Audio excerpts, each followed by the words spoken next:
Namaskar. Hello to the one who is watching this video.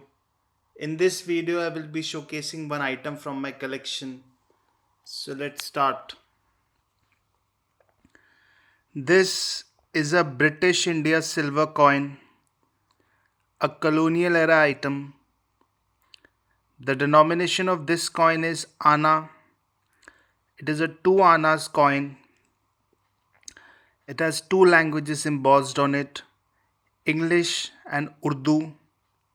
The denomination is surrounded by a spray of lotus flowers, and above the denomination there is a crown. The ruler under which it was struck was King Edward VII. The year is 1907, 3 years before his death. On the back of it, it has a bust of King Edward VII facing right. He was the eldest son of Queen Victoria, and he was succeeded by his second son, King George V.